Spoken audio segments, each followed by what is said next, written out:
കൊല്ലത്ത് ലഹരിക്കടിമയായ മകൻ മദ്യപിക്കാൻ പണം നൽകാത്തതിന് അമ്മയെ വെട്ടിപ്പരിക്കേൽപ്പിച്ചു. കൊല്ലം തേവലക്കരയിലാണ് 53-കാരി കൃഷ്ണകുമാരിക്ക് ഗുരുതരമായി പരിക്കേറ്റത്. മകൻ മനു മോഹനെ പോലീസ് അറസ്റ്റ് ചെയ്തു.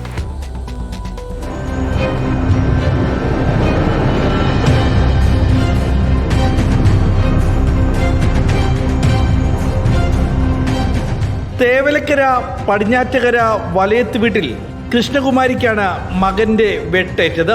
ഇന്ന് രാവിലെ മകൻ മനു മോഹൻ കൃഷ്ണകുമാരിയെ ആക്രമിക്കുകയായിരുന്നു. മദ്യപിക്കാൻ പണം ചോദിച്ചായിരുന്നു അക്രമം നടത്തിയത്. 33-കാരനായ മനു നിരന്തരം ലഹരി ഉപയോഗിച്ച വീട്ടിൽ വഴക്കുണ്ടാക്കുക പതിവാണെന്ന് നാട്ടുകാർ പറയുന്നു. മദ്യലഹരിയിലായിരുന്ന മനു അമ്മയോട് വീണ്ടും മദ്യപിക്കാൻ പണം ചോദിക്കുകയായിരുന്നു. ഇത് നൽകാത്തതിനുള്ള വിരോധത്തിൽ മൂർച്ചയുള്ള ആയുധമെടുത്ത കൃഷ്ണകുമാരിയുടെ മുഖത്തും കൈക്കും വെട്ടുകയായിരുന്നു.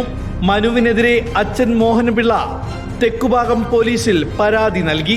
വലത്തെ കൈയിലെ നരം മൊത്തത്തിൽ വെട്ടി മുറിച്ചു. ഇവിടെ മുഖത്തൊരു 3-4 വെട്ടുണ്ട്. അതിൽ ഒരു വെട്ട് കുറച്ച് ആഴത്തിലായിട്ട് ഉണ്ട്. ബാക്കി കയ്യിലെ വെയിൻ കട്ടായിപ്പോയി. സ്ഥിരമായിട്ട് ഈ ചേച്ചിയെ നല്ല ഭർത്താവിനെയും ഇവന്റെ അച്ഛനെയും സ്ഥിരമായിട്ട് മൃഗമായിട്ട് മർദ്ദിക്കുന്നതാണ്. മുഖത്തും കൈക്കും ഗുരുതരമായി മുറിവേറ്റ കൃഷ്ണകുമാരിയെ നാട്ടുകാർ ചേർന്ന കരുനാഗപ്പള്ളി താലൂക്ക് ആശുപത്രിയിലും പിന്നീട് വണ്ടാനം മെഡിക്കൽ കോളേജ് ആശുപത്രിയിലും പ്രവേശിപ്പിച്ചു. മനുവിനെ തെക്കുംഭാഗം പോലീസ് രാവിലെ തന്നെ കസ്റ്റഡിയിലെടുത്തു.